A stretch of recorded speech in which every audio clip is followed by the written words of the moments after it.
We interrupt the regularly scheduled documentary on see-through coffins, remains to be seen, to bring you DC figures and collectibles.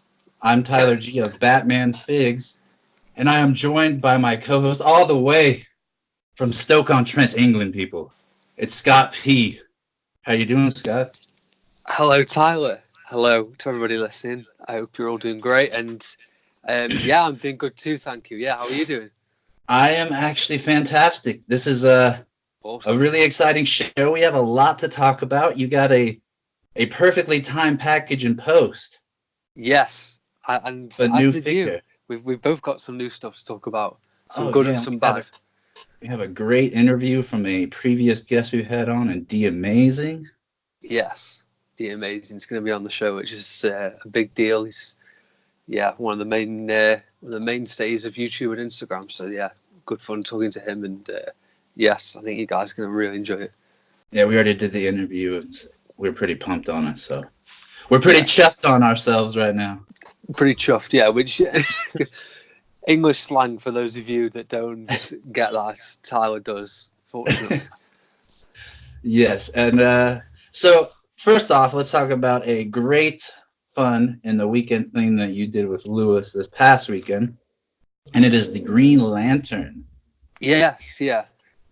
And you guys were able to get pretty creative, and especially you busted out a ton of figures I didn't even know you had. And there's one shot in particular I really love, just because even though it's all Green Lanterns, there's tons of different variety in it, and it's a outside shot with you got Hal, you got Batman as Green Lantern, and I don't even know what the other two are, so you have to explain. Right, okay. Yeah, so the Green Lantern theme was a lot of fun, and a nice splash of green on our pages for a change. It was like it was March 17th. Yeah, it was. Yeah, no, it was, and or St. Patrick's Day or something, something along those sort of lines. But it was an absolute pleasure to do it, and me and Lewis were kind of debating this theme a while back, and sort of saying, "Oh, should we do a Green Lantern theme? Don't know if we've got enough figures to do it, or if we've got enough variety of figures to do it, because we may have sort of 5 cool figures, but how to adapt that into a whole, like 10 posts worth of material, it's difficult. So we decided to take a punt and go for it, because we thought it'd be good fun to try it out. And yeah, people seemed to enjoy it, which was amazing. Now, speaking of someone enjoying it, you had someone that really, really enjoyed your first picture. And we even talked about it a little bit on the previous show, because it was one of our favorite episodes from early on in Justice League. And especially you talked about just how awesome it was that they come into the second episode and they got a story that's just dedicated to Green Lantern, because we don't know much about him. You recreated a scene and talked about how much you love the episode, talked about how you found the background, and then what happened later in the day? Oh, Matt, this was ridiculous. I mean, this is like mad. Phil Lamar actually shared one of my pictures. Phil Lamar is the voice of Jon Stewart.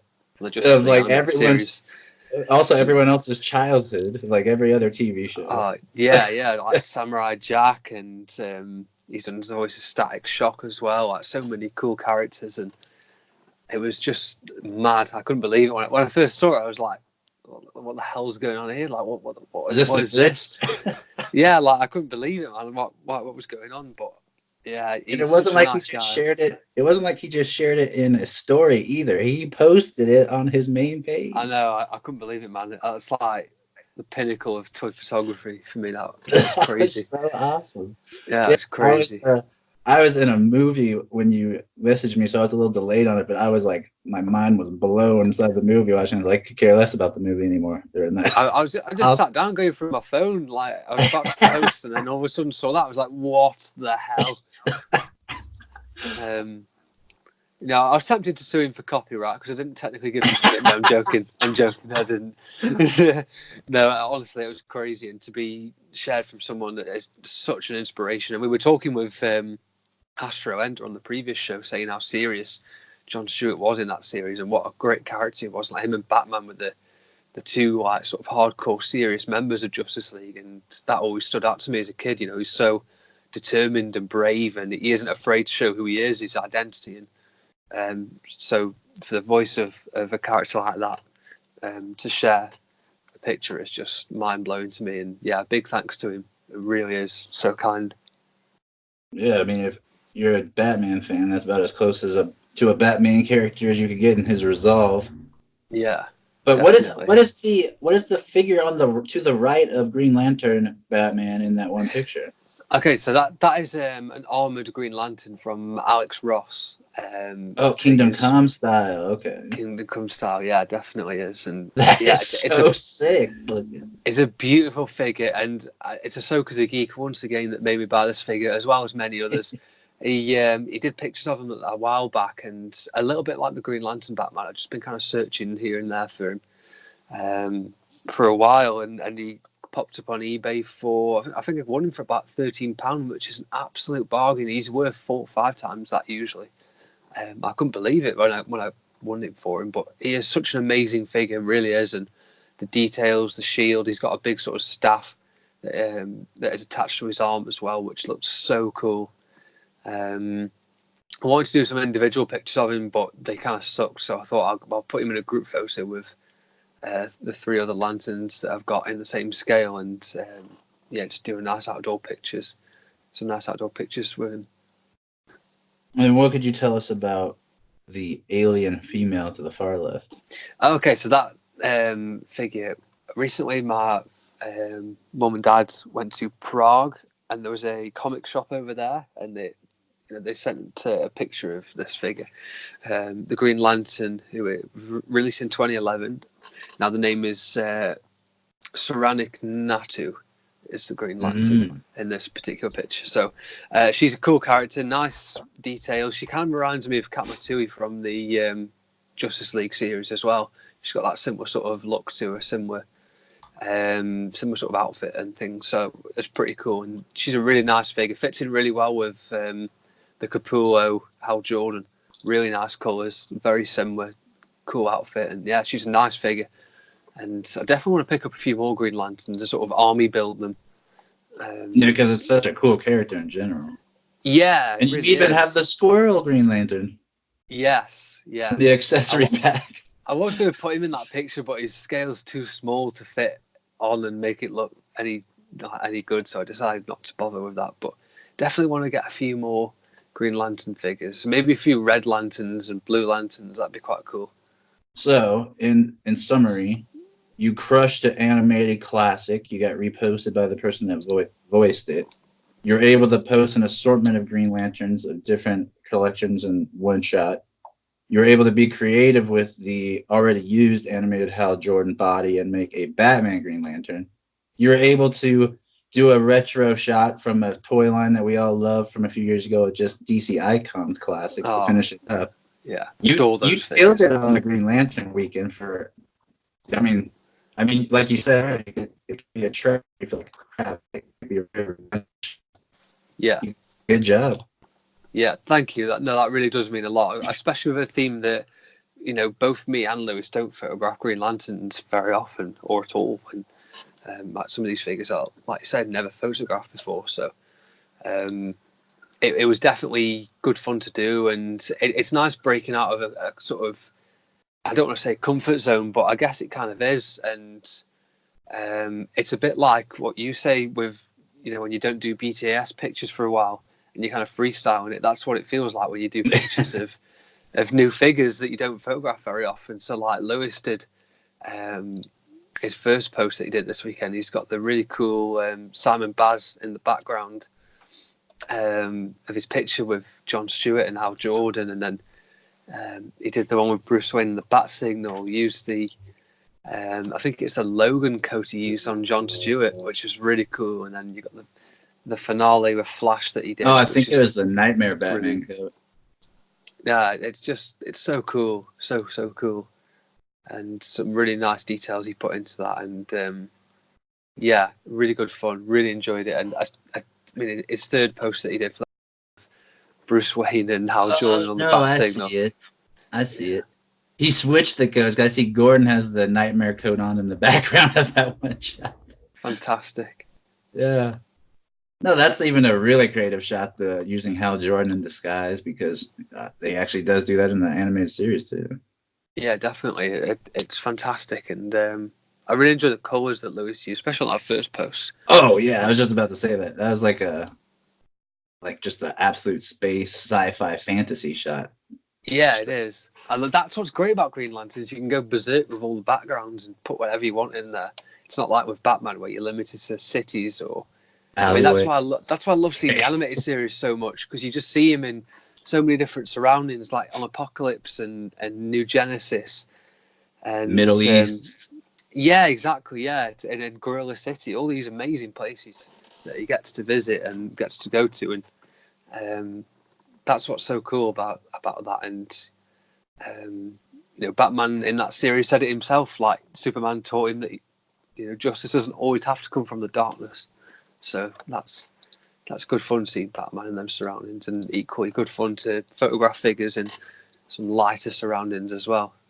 And then speaking of Lewis, if you guys have time to check out, he did a great post, and he posted some thoughts on a line of figures that he recently got. So I would definitely check that out as well. Yeah, some really cool. And then some really cool figures he's got there. I love the sort of. It's almost like a portrait, like a group portrait. It's beautiful. Yeah, it's cool seeing them all together like that. And it's a Mattel. It's from the DC Multiverse line, and you recently got a new figure from America, because we haven't been able to find it yet. And we want to thank Reinke Customs, Kevin, because this is perfectly timed for this podcast. And let's hear your thoughts on the new fig. Oh, well, Kevin is genuinely a superhero. So kind of him. He's helped us get the multiverse Alfred, and it was something that I didn't even expect to see either. So he came back and said, "Oh, I heard on the podcast you wanted to pick up an Alfred, and it's going to obviously be difficult now because multiverse are shutting down. They're not obviously distributing to the UK anymore." So he said, "I've got an Alfred if you want it. I can send it you." I was like, "Oh, that's amazing, thank you." Yeah, so he sent me over Alfred, and a massive thank you to him. And he's also helping me get the Mutant Ninja Turtle figures, which we'll definitely be talking about later. Yes, he's also helping me get them, so that's super kind of him. We've had him on the show a couple of times, and definitely go back and listen to those. More. Oh, we will definitely. Yeah, I think we'll definitely be having him on before Christmas and all the excitement that comes with that. So yeah, Alfred's amazing. He really is. Obviously the OG head is the one that we all were waiting for. The Michael Goff head is fantastic, and I love the comic book head as well. He kind of reminds me of the Arkham Origins Alfred. He's got that similar sort of facial look. Yeah, he does. Really looks similar to him, so that's great. And it's just an amazing figure. It really is. Fits perfectly scale wise with sort of Arkham, NECA, designer series, DC Direct stuff. So that's perfect, and articulation's fantastic. He's sort of on that level of anyone who's got like the Signature Collection Joker, on that sort of level of articulation. And absolutely brilliant. I love the accessories, the cowl, the little glass is fantastic, and the tray. But the head sculpts they blow me away. They're like Mezco level head sculpts, considering they're like $20 figures. It's fantastic. Yeah, it's almost like they must have lost money in producing this figure or something, because the Michael Gough figure, the Michael Gough figure alone is absolutely spectacular. Like, how did they make the glasses look like that? It looks like they have the little bifocal lens in the middle. And the license as well to get that figure. I mean, they must know the best accountants at Multiverse with the money they probably spent into it. But I'm so glad they did, because people love it. And your shots of him fantastic and really. I don't want to even talk about my shots, because your first shot with him, you absolutely destroyed it. And it was like, that's one of the first shots I saw this morning. And even the quote you put with it just really just hits that nostalgia bone, hits the emotional feels. But I have to say, my favorite thing is I just think the pose you did with him on the second post, the second slide, I just absolutely love just the little head tilt and just the angle and everything about it. I just love. Thank you. That really is super kind, man. And yeah, it's just so good that the head's so accurate. I just can't believe how lifelike it is, and yeah, it's incredible. The glasses, as you say, the detail on them is just phenomenal, and it's one of those figures that sometimes you get a figure and it doesn't always come out how it looks, but that Alfred figure is so photogenic, and it, like I say, it fits in with that neck of Batman superbly, and it has that sort of same tone as the '89 Alfred did as well, with like the whole sort of suit and things like that. So that's perfect. Yeah, and just the way you pose that head just looks like he's looking at Bruce like, I'm right. So yeah, that English sort of snobbery that Alfred I love it. That encapsulates Alfred. Well, I'm stoked that you got him. It's really exciting to see what you're gonna do. I hope you do a lot more Michael Go posts as well as definitely comic Alfred. Definitely will be. I'm going to use that comic Alfred for some Arkham Origins stuff. Definitely want to do that. 100% want to do that. That's gonna be that's gonna be something exciting because that's the one figure I've really been wanting you to get out of most of all those. Yeah, well, he was the one out of all the multiverse wave. Him and the Dick Grayson Batman. I want the Dick Grayson Batman for the head sculpt of the Dick Grayson en masse. But and that cow. And the cowl, absolutely. No, you're damn right with that. Yeah, it's fantastic. yeah, absolutely. Yeah, but gotta have that thin cape too. Oh God, yes, the thin cape. It's such a strange cape. I have no idea why that happened. But yeah, that's pretty much it as far as new figures for me. Now, it's just that Alfred. What is the upcoming theme this weekend, if you can tell us? Well, we were just on about Dick Grayson becoming Batman. Well, that might happen in the new Titans series, and Titans is going to be our theme for this weekend. Yes. So which is again sort of like with the Green Lantern figures, we don't photograph very often. We're going out there and trying to do something different, and it's going to be fun. We really had to think outside the box, and you're going to see things that I've never tried before this weekend. So we'll see how it goes. Now, can I take a guess and guess that this was the Bat Collector Lewis's idea? It was indeed, yes. I think he knew he was going to get a package. He gave like a few suggestions, and as soon as he said Titans, I was like, Titans, yep, we're doing that 100%. That's going to be I'm glad because when you did it, it was awesome. Just you did it solo a few weeks ago, so this is going to be cool. Get it so fresh again. A few more of those characters will be appearing, maybe more than once. Good. And then I'm going to try and work in a few different ideas as well. But yeah, really looking forward to trying it out, and can't wait to do some posts for it. But and only 2 more days till Titans premieres season 2 in the US. I'm so excited. Hope it comes on Netflix soon. You guys did a great timing all the way around. Yeah, it's very timely coming out. Almost like it's a coincidence, or is it? I don't know. We don't know. But yeah, there's going to be some new posts, and talking of new, I want to talk to you about some new things that you've been getting this week. Oh yes. Now, whether good or bad, there are some new things. However, I don't want to start off with the predictable Turtles chat. I want to talk about that Joaquin Phoenix head. Yeah, because that is off the chart ridiculous. Like, talk us through how on earth that got into the makings. Okay, well, I speak of him a lot, but it's because he's such a help and an inspiration to teaching me stuff. And it's my cousin. He knows that I've been looking to try to create this figure, and I told him I had an idea where with the mime figure that came with the Rorschach, I never use him, maybe for like a background thug once in a while. And he has the same eye makeup.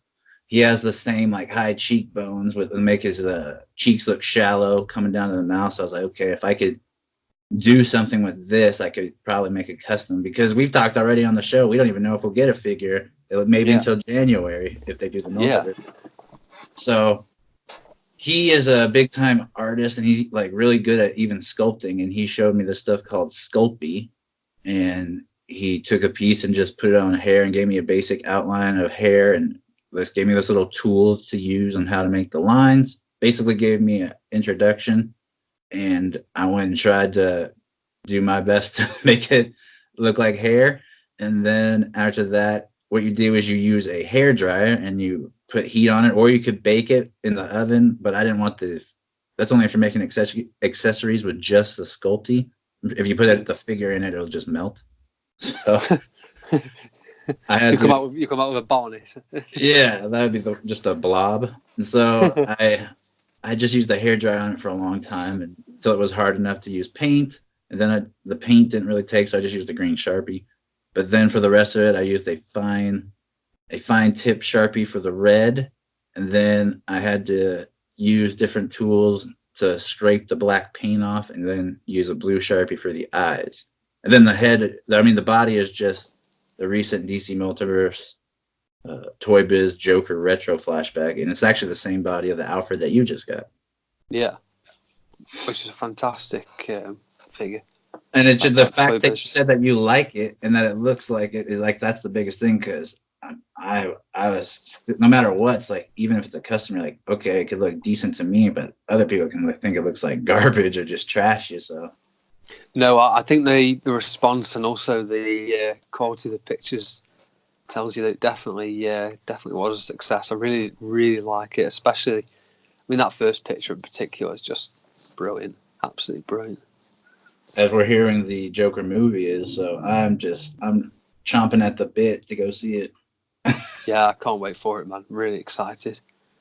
But then outside of that, a new thing I've been doing is I've been doing some shots from The Boys, which is an Amazon Prime special.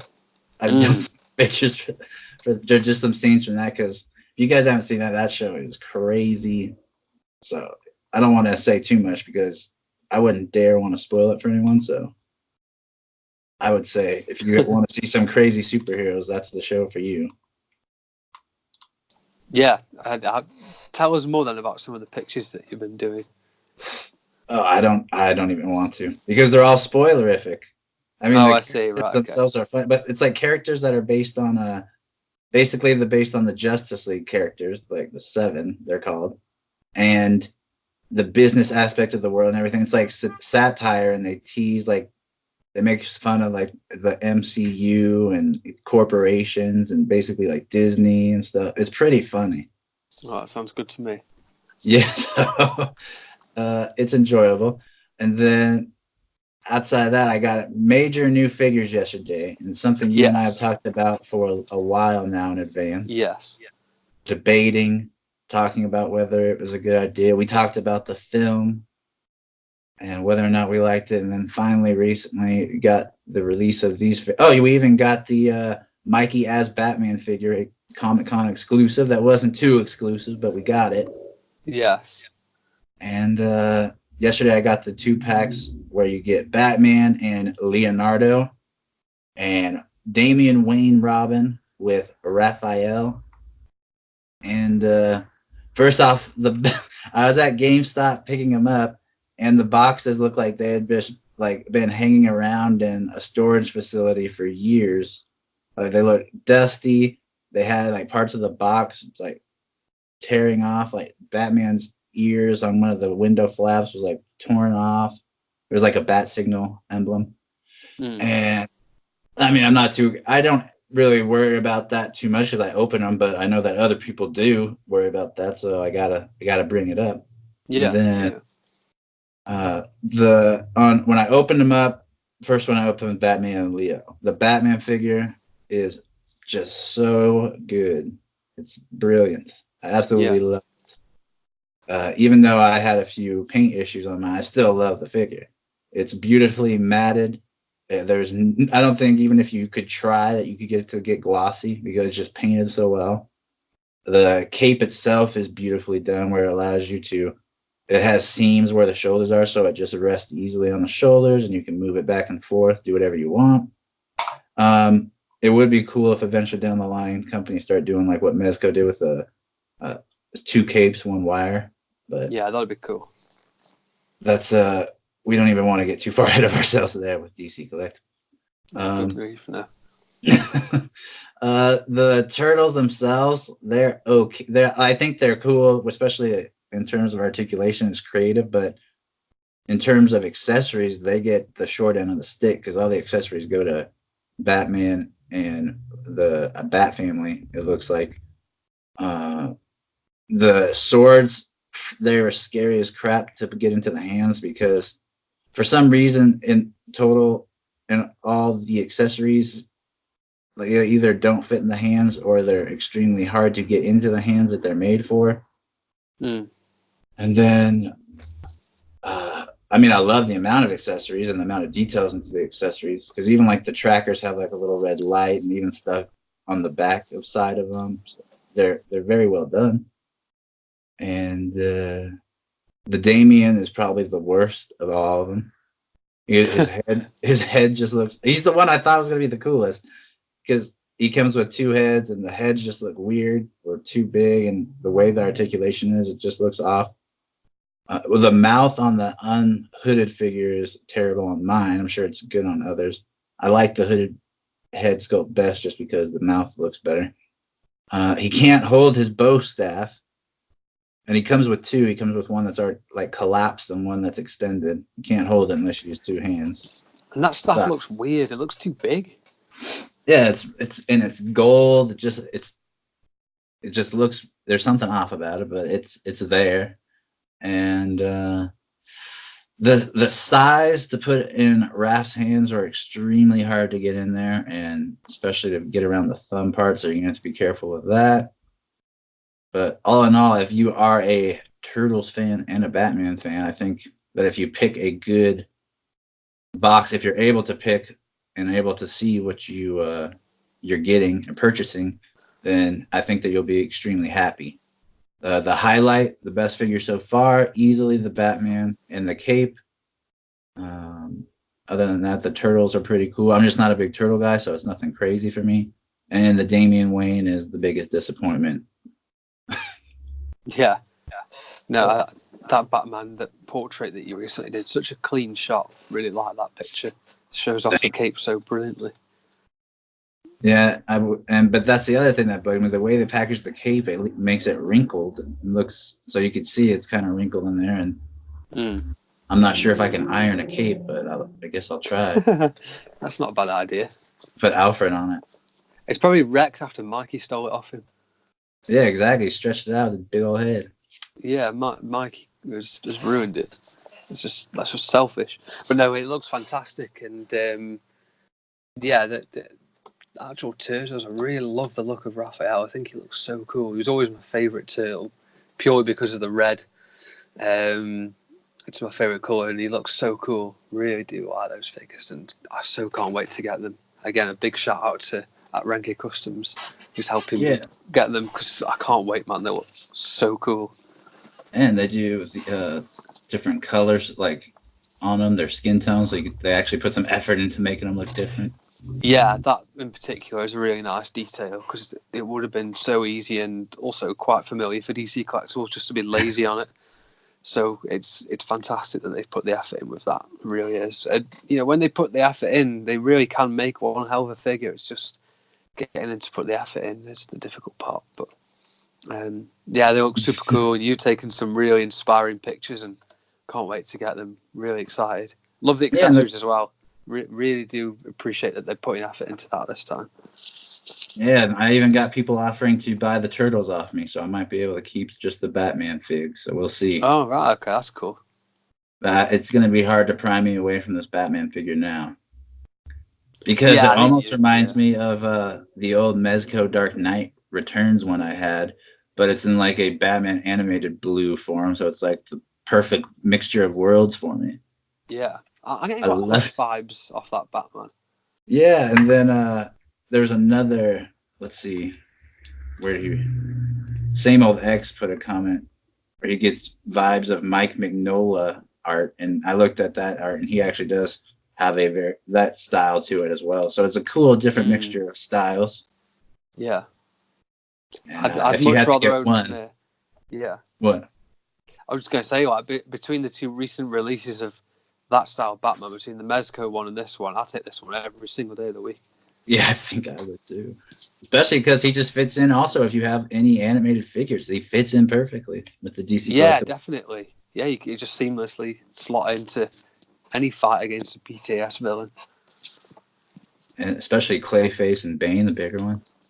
Yeah, for sure. So one thing I wanted to ask you, height-wise, scale-wise, does he scale with all the animated figures, or is there a slight difference? Oh, he's bigger. I made sure I put him next to all the animated figures in my review as well, and he's bigger than all of them, even the JLU one. Really? Right, Yeah, that's interesting. they made him a big presence amongst all these characters. I'm sure the only one that's going to be as tall as him is Shredder. Yes. Because Ra's al Ghul looks a little shorter than Shredder. Looking forward to seeing those come out. They all be evil. Yeah, that's probably going to be another 2-pack I got to get, just because that Ra's al Ghul alone looks cool. Yeah, he does look very nice, and he doesn't get enough credit as a villain, so he'd be fantastic in the animated to add to the collection. In the animated series, I always tend to make him look huge and jacked right after the Lazarus Pit, but they only give him a skinny option in our original line, so it'd be cool to have a more puffed up version. Yeah. No, you're absolutely right. I wonder if even a head swap would look cool on that. I hope so. No. I guess I'd probably have a pinhead when you put him on. It'd look weird, but yeah, because even in like Superman the animated series, when he returns, he's massive then. Yeah, we gotta have that version. As Bruce says, he's his most powerful enemy and his most ancient. And yes, so that is certainly facts. Yeah. Now, there's nothing new really to speak of in terms of figures being released. No, there isn't really, is there? It's kind of like that sort of lull now for Comic Con, I guess.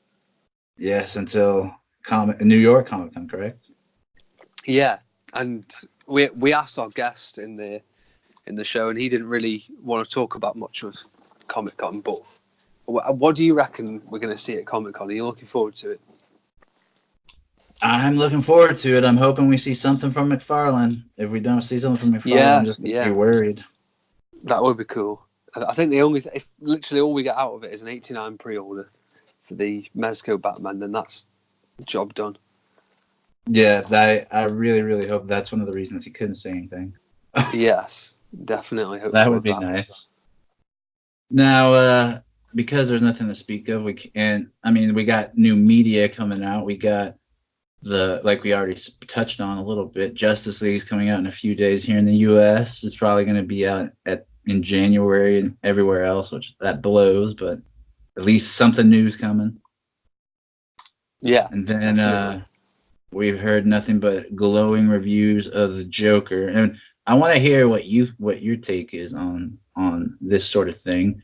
So, the Joker was premiered at a film festival. I believe it was in Toronto. Maybe I'm completely wrong, but it was at some film festival on the 31st of August. And I was getting notifications from Google to my phone saying Joker receives 8-minute standing ovation, and different reviews saying masterpiece, 10 out of 10, 5 out of 5, that sort of thing. Now, the movie is so far out in advance for a regular release. Got exactly about a month now. It's going to be October 4th, at least here in the U.S. And where do you stand on a movie where you're excited to see it? But do you want to read every review? Because for me, I've been like, I don't even want to hear too much else on it the rest of the way. Yeah. I don't. Yeah. Because I haven't read any of the reviews, and it kind of bugs me even see them as much hype as it's getting, because I just don't even want to accept my expectations too crazy. Yeah. And be just hugely let down. So I want to hear what your thoughts on it. Are you someone that goes and reads every review and sees what the critics are saying, or are you just going to I'm going to make up my own mind? Where do you stand, Scott? It's a good point. So especially when I started doing toy photography and getting into this, so it's probably like 18 months ago now, maybe just more than that. And I guess one of the sacrifices you kind of make is you give up your sort of secrecy towards new films because it is impossible in this DC media world to keep away from. I don't want to say spoilers, but certainly like the trailers and all the sort of things people think about it. Because there's not necessarily huge amount of spoilers, especially for this movie, because no one really knows what the hell's going on even now, which is the best thing about it, really. So it is. I think it's kind of impossible in a way to keep away from it. So I don't try to because it'll just go wrong and then you'll disappoint yourself and get annoyed. So I don't really tend to fuss too much about that anymore, but I certainly used to. Certainly used to do that back in the day, but now I've just kind of relaxed a bit more, and it is what it is. It's going to happen eventually, so let's just get it done and over with. But yeah, it's a rare opportunity to be excited. Yes. Rotten Tomatoes are giving it 85% as well, so that you can guarantee that's at least 95 because they hate DC. I don't care what anybody says or what anyone thinks. Listening, they hate DC. They don't like them. They're Marvel biased. Always have been. Always will. And so you can guarantee it's going to be better than 85% it's worth. So that's good. And yeah, really excited to see it. And I think it's going to be fantastic. And it's a movie we've never seen before. It's not like it's a repeat of something like the Batman movie that's coming up in a few years. Yes, we're all pumped for it, but it's been done. It's been kind of done before. Yep. I guess maybe not in the same style with the same villains, but we've seen Batman movies that have been amazing before, but we've never seen this. So, yeah, it's something new. And as you said, you're getting me hyped now. Yeah, well, I mean, you said yourself last week that. When they sort of tell their own story, it's when they're at the best DC, and that's what they're going to do. So I think all signs are pointing towards a great movie, and yeah, I'm really looking forward to it. I haven't read any reviews, but I did see a video because it's hard, like you said, when you're on Instagram and you do what we do, you get the algorithm popping up stuff like this all the time. I saw a video. Actual video evidence of the 8-minute standing ovation, and it looked pretty incredible. Yeah. Have you seen any of that? I haven't seen that, but I know one thing I did see was a little interview with Phoenix. Have you seen that as well? I'm telling you, I have tried not to watch anything. Okay. Well, it's not really a spoiler, but he himself was saying like how much of a pleasure it was to play Joker, and then how much he hated playing Arthur. Because he's just such an awkward guy and it's difficult, but I think that almost helps him in a way.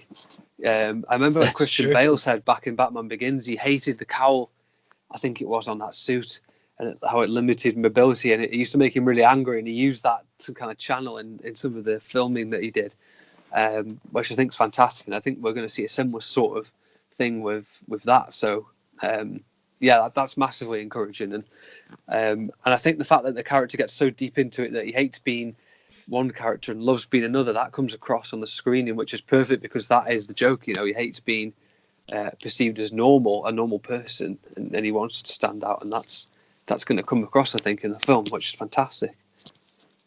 Ooh, I can't wait. I gotta see it. Yeah. I think you hit it nail on the head. And I just got to see why these people were standing. Like, if you watch the video, there's people shouting "Bravo, bravo!" Like, this thing has to be just out of this world. Yeah, and nobody shouts "Bravo" anymore, so it must be good. It must be. It's not the opera. Yes, but if in terms of Bravo, there would be more than one episode that you would say "Bravo" after in Batman the Animated Series, and we are talking about probably a lot of people. This is in their top 5. We've had a lot of people put this in their top 3, even on our show. Yeah. And for you, this is one of your favorites, correct? 100% is, yeah. Robin, I said before on previous episodes and things, when I was a kid, Robin was always my favorite character in the series. So when we used to do, as kids, you do like fancy dress parties and stuff. I always used to go as Robin. I loved Robin. And this episode is one of the reasons why. As a kid, it stands out. Even back then, you can understand the sort of emotion because they put so much into it, and it still means as much now. It's definitely one of my favourites. Is it one of your favourites too? Oh yeah, and it's one that you never get tired of rewatching. So it was a No. pleasure to get to rewatch this. Yeah, it's so right on that. Yeah, it's amazing. Except for it's hard to. It was freaking wrecking me. It was like so emotional. yeah, it's like You're watching it you first can't. thing in the morning with a cup of coffee. It's like, holy crap, this is deep. And this episode needed to be good after the Cape and Cal's conspiracy, so that's good. You know, they had to put out a classic there, otherwise that's it. That's actually a great point because that one was rough watching. It wasn't one of the best ones. It's nice knowing it came from a comic, but not one of the best. But yeah, this one absolutely kills it, as you'd expect. And it's weird that we have to wait so long. We have to wait almost an entire series to see Robin again. Yeah, that's a shame. But at least he came back with a bang, as it were. Yeah, because it was the first time we've seen him after the Scarecrow episode, haven't we? Never the Fear and Victory. Victory. Yeah. Yeah, which was another great episode. Robin's just got the Midas touch with these episodes. All the classics. Yeah, and before that, the last one, another classic, Christmas with the Joker. Yeah, and then a few more to come very soon, which I'm excited about. But I mean, even the title card as you enter the episode, it kind of just sets out a really sort of, I don't want to say dark because it's not. It is dark, but I'd say more of a sort of emotional, like, just plain sadness. I'd say it just kind of sets a really sad tone, and the music as well. Yeah, from the title card, they're basically saying, "Get ready, because we're not going to screw around this." Yeah, yeah, and they tell the story so well. Any Bat fan knows exactly what they're referencing. Yeah. So we start off where we're at a stakeout with the dynamic duo, and they're trying to catch some mobsters. They're just they're doing a stakeout, and Robin's commentating that if he knew it was going to take this long, he would have brought his homework. And he's trying to talk to Batman, and Batman's just going, And I love that they do that as well, like subtle reason as to why he's not been in some old episodes too. Yeah, and when he says the line, you know, I've been excited. I haven't got to do this much since college and all that. Yeah, so they kind of explain that very subtly.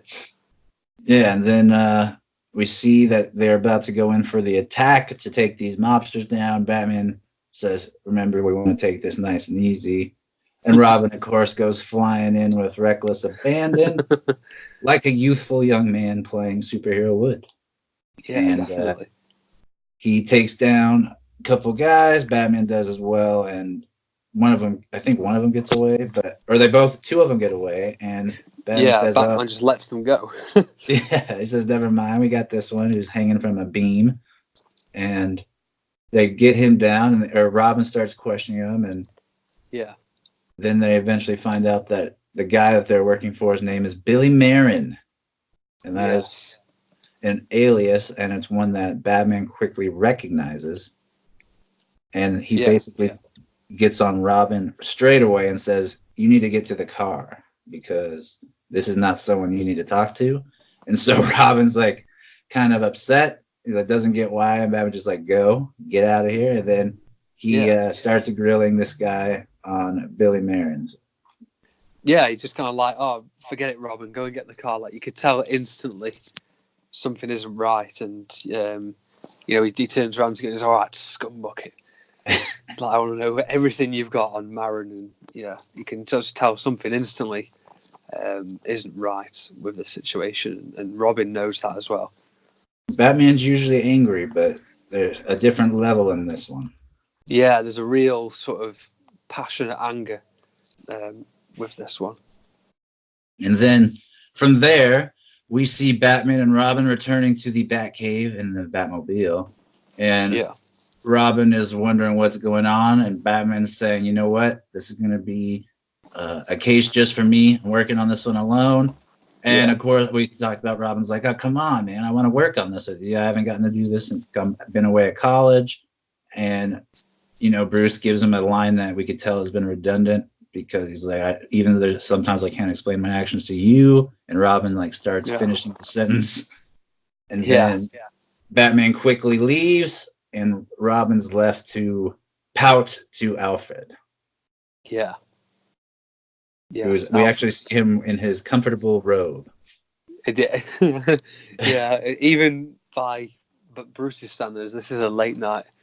Clearly, by Alfred coming home, coming down the Batcave steps with his rather nice dressing gown on. An ascot. Yeah.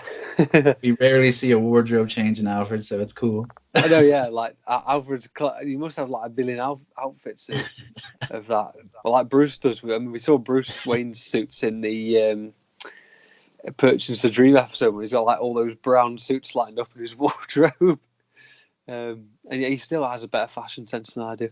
But anyway, so from that point, Robin is, he's kind of like, he's really determined to find out what's going on. It's like, oh, I've ever heard of a crook called Billy Marin, Alfred? And he's just like, oh, I can't say that I have. And, he searches up on the back. And even if Alfred had, I'm sure Alfred wasn't going to tell him what it was. I know, yeah, Alfred's not going to be that stupid.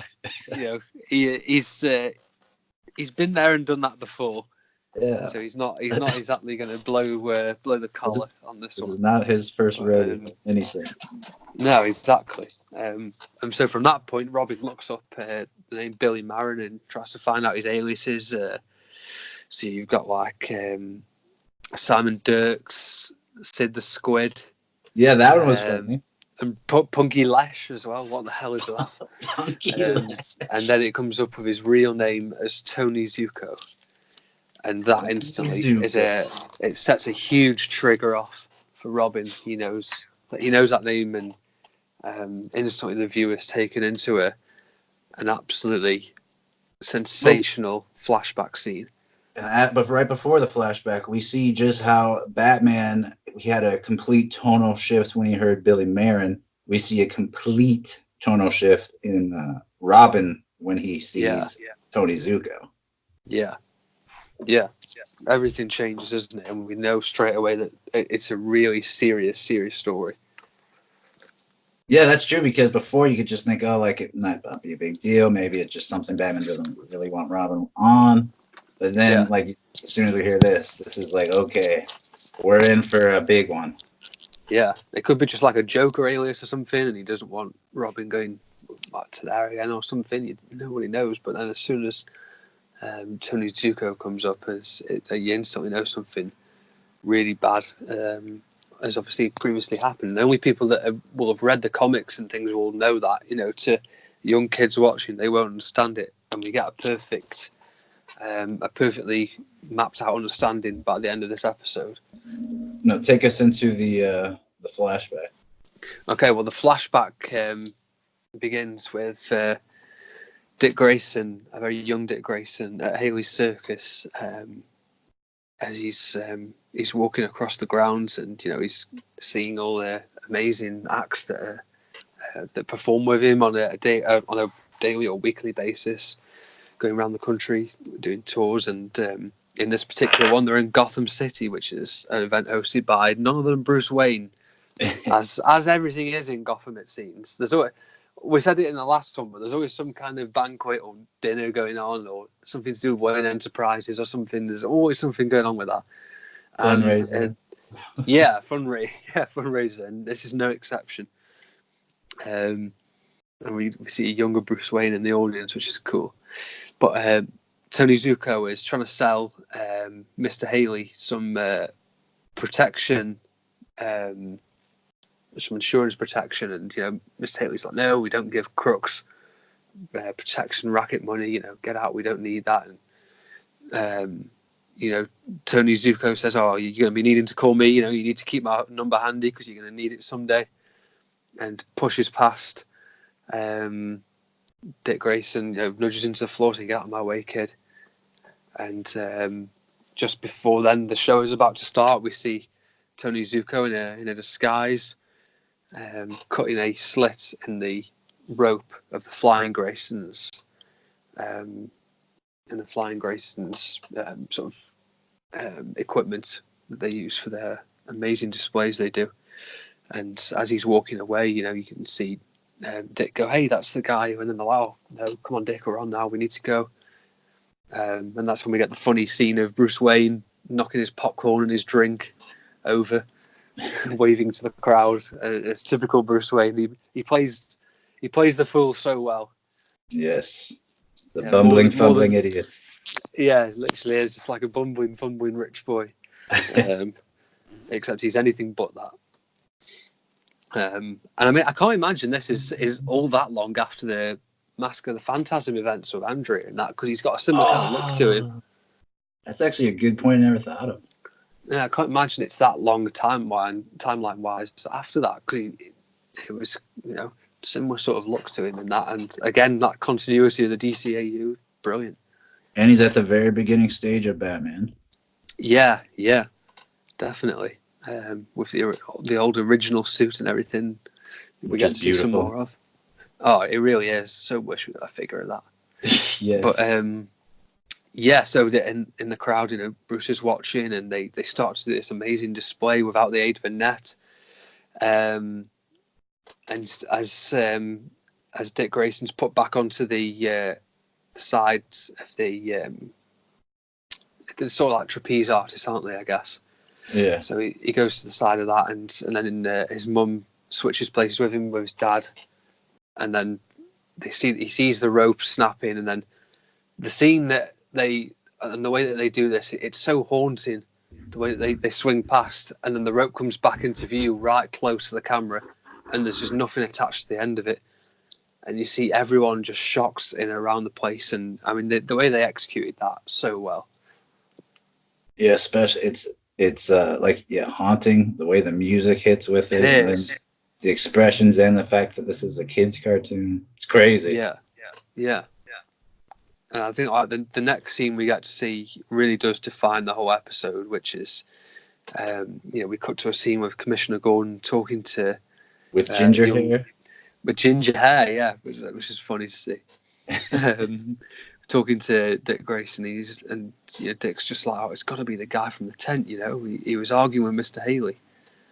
And then Bruce Wayne's just like, oh, what about the boy, Where's he going to stay, And he's like, oh, well, we'll put him in a safe house for now. He can't stay with the circus because, he's a material witness, and we need to give him a safe house. And Bruce is like, oh, I may be able to help with that. Which is fantastic, because Bruce said, oh, he couldn't leave after this. He understands the pain that he's going through, which few other people could have.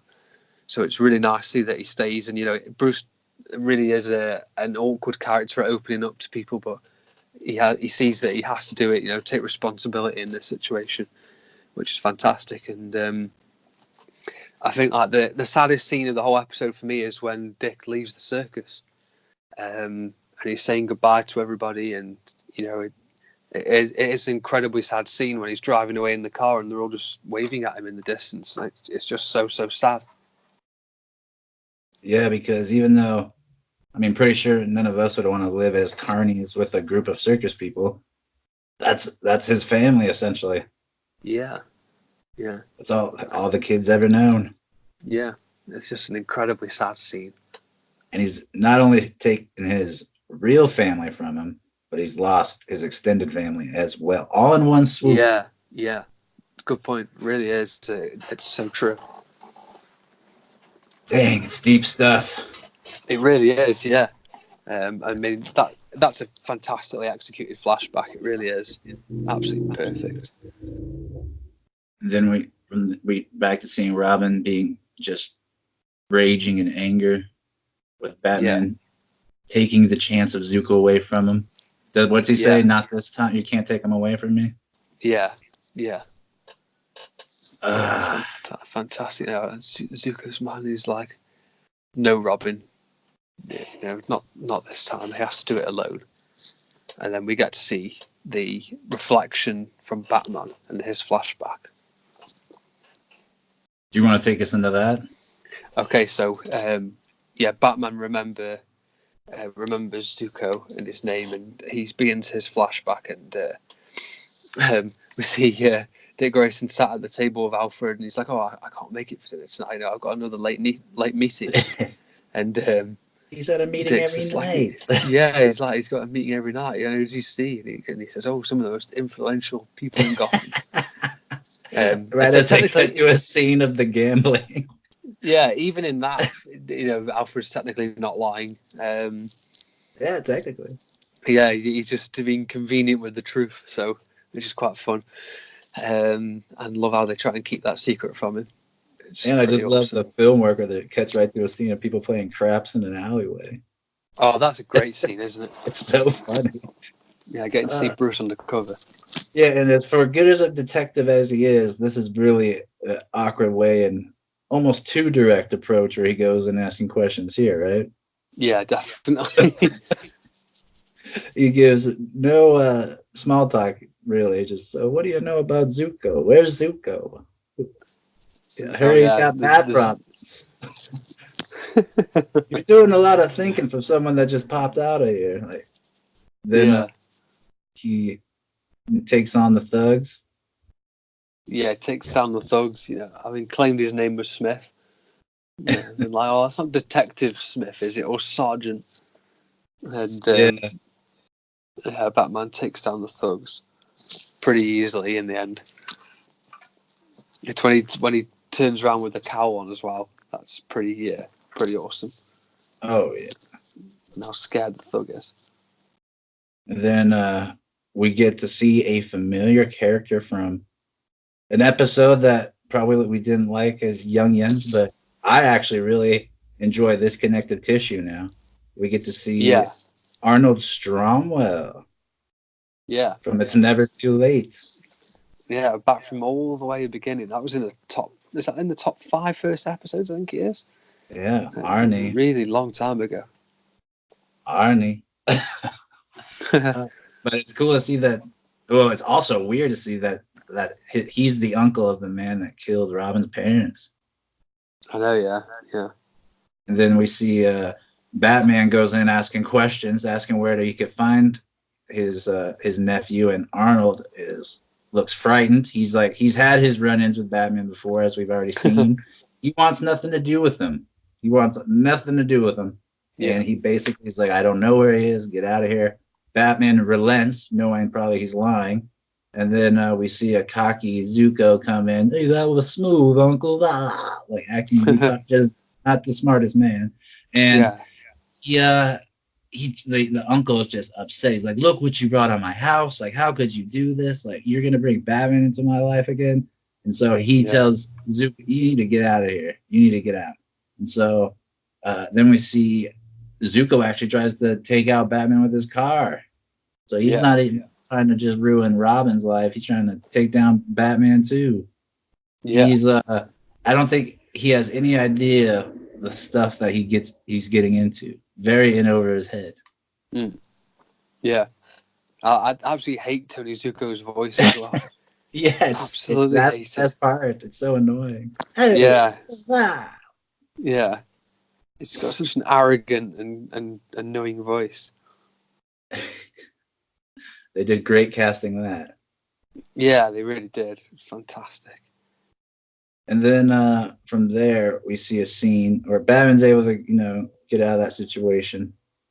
And he returns to the Batcave, and like we've already said, he's wearing a brilliant probably the first bat suit that he created, where it's not a oval yet; it's just the black bat.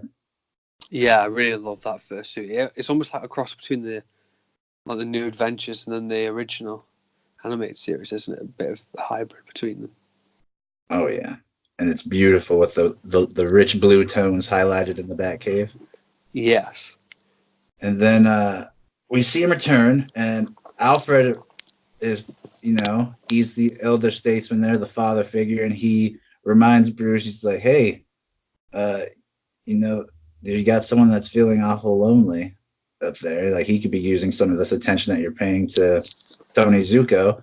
And Bruce is like, well, I'm doing it for him. Like, I'm trying to take him down. And he's like, yeah, but, he's up there alone, and like, he needs someone. Like, didn't you need someone? And Alfred is just, man, he's just crushing it. It's probably just making him feel so guilty. Yeah, Alfred, as ever, is always right. He's Bruce's conscience in human form. Definitely. As much as Batman doesn't want to probably think about some of that stuff at times, Alfred always confronts him, whether or not it's the easiest thing to do. Yeah, that's so true. And so we do see Bruce get undress from the bat suit and go up and talk to a young Dick Grayson and try to comfort him. And Dick basically starts crying, and as you would expect. And Bruce, he's like talking to him, telling him it's gonna get better. It takes time, and he basically looks at the portrait of Thomas and Martha, basically, alluding to the fact that he knows what he's going through. And Dick asks him if the hurt ever goes away, that sort of thing. It's an emotional scene. It really is, yeah. And the thing about this first part of this episode is that not too much action's happened. There's a little bit of action in the beginning and a little bit of action with the car chase scene in the middle, but outside of that, it's basically just a beautifully done story and narrative. Yeah, it is. It just sets the tone for the episode, or the 2-part episode. And I love how Bruce is saying, like, you'll never get over it, but it does get easier with time. I like his honesty with that, and he comforts him really well. And it really is fantastic. And he comes back on the radio saying, "Oh, you deceived me, and Zuko's mine. I've waited all this time." And Batman's just like, "No, on this team, I call the shots." And Robin's like, "No, not this time, Alfred. Maybe not ever again." And he goes after him on the bat cycle to chase after Batman, and then that's the end of part 1. Yeah, it's the first time we ever, as far as we know, and I'm probably sure it is the first time, essentially, that Robin disobeys Bruce. Yeah, which again just shows how big a thing this is for him, which is completely understandable, really. And they'll never have any disagreements again throughout this whole ACU animated universe. Yeah, this is the last disagreement. Stay tuned. Okay, but let's see. You're a notoriously tough grader, but this is one of your top episodes. So let's see. What are your thoughts on part 1? I think it's an absolutely fantastic episode. We've got everything awesome in there. We get to see so many cool things, like everything from Dick Grayson's origin to even Batman's, and seeing Bruce in the early days. Which is potentially just post Phantasm days, which is really cool to think about. So, going to give this episode I'm going to say, I'll go for 10 out of 10 because I think it's just flawless, to be honest. What do you think? I would give it a 9.5 out of 10. Nice. I'd say it's that good, especially as it's aged beautifully. Also, just because watching it nowadays, you and like watching the whole series back multiple times, I respect the connective tissue of having our boy in there from Never Too Late. Yes, yeah. Arnold Stromwell, and that's cool to learn that he's the uncle. It's cool to see the first iteration of the bat suit with the all black bat just on the chest. It's great that Alfred gets some big material to work with, that he's a big factor in, like what you said, being deconscious to Bruce, even though, like, because he's out there fighting and he's getting out, like, lost in the shuffle of being a detective fighting criminals. And so I'm sure, and also with the lack of sleep, and it's good Alfred's there to remind him of the important stuff. And then it's also cool seeing that it's just the seeds in the beginning of the growth of Dick Grayson as his own person, because we later see, even throughout the rest of this series and into the new Batman adventures, he continues to become his own character and go his own way as Nightwing, as Titans is trying to show. But we'll see if they do it as well as this. But like you said, it's almost flawless. I don't think that. I mean, the only flaw I would have it be super nitpicky is just Bruce goes a little too hard to detective wise at the beginning. But I mean, they're having to fit it in a short amount of time, so I get why. Yeah. But yeah, it's a brilliant episode, and Because it's so brilliant, Scott suggested that we only cover part 1 in this episode and save part 2 for the next. And I have to say, with just how much meat was in that first 22 minutes, I think it was a great idea.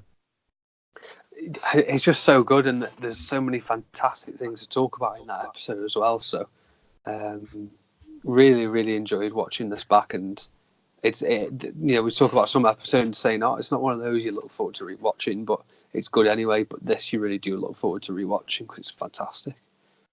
Yeah, and with all the other goods, like we didn't even mention, there's that. Well, we kind of mentioned it, but just the beautiful scene where Bruce being able to relate to Dick Grayson and seeing the beginning of their partnership. Yeah. That's really cool. I think it's. I think it also won a daytime Emmy, just for being so brilliant. Yeah, I'm not surprised. Really not surprised. It's so good. So, what are the next episode we're going to cover is going to be the Terrible Trio. No, it's going to be the second part of this. Goodness. So that would be something I look forward to. It's going to be hard to wait that long. Hopefully, we don't have to wait too long to cover it. Just have to it won't be too long. Yes, no, it won't be too long. We've got some really awesome episodes coming up as well. Oh yeah, it's going to be like the Murderer's Row, just tons of meat. Nothing but good episodes coming up. And then in terms of nothing but good, we had, we already talked about at the very top of this, we had a great guest in The Amazing. Nice, yes. Great interview. And he didn't just drop some great information on toys, but he gave some great information on just living like a good human being too, right? Yeah. 100%. And also just being cordial on Instagram. Yes. So it was actually fun to get to talk to him and hear a lot about what's been going on with him since the last time we spoke. It might have been 8 months ago. Around the time we usually do it. Episodes, wasn't it? Yeah, I think the third or fourth. I think it's third. Fourth might be Nate. But yeah, we had him on early. JC, yeah, it was JC. Then it was Neroni, and then The Amazing, wasn't it? Yeah. And then so around the 6 month mark is when he went to Comic-Con, and he does a lot of stuff there, so we didn't want to bug him. And then around the time after Comic-Con, he took a little break, and so we wanted to just make sure we weren't bugging him or trying to, just blitzkrieg him and annoy him with just inboxes. But it was nice to finally have him come on again, and we hope that you guys enjoy the conversation as much as we did. Yeah, I think you're definitely going to enjoy it. It really was fun. Any final words? Well, a big thanks to people listening. Enjoy the guest portion. I know you will. Definitely stick around for that, which you can check out on Anchor app. And yeah, thanks so much for all the support to our YouTube page. And I hope you guys all enjoyed our new profile picture as well that we've got. Yes. Yeah, that me and Tyler did a collaboration on, which was good fun. We wanted to portray our. Yeah, funnily enough, that's our first collaboration. Outside of this. It is, yeah. Outside of the year's worth of podcasting, it's our first picture collaboration, and yeah, I really enjoy doing that because I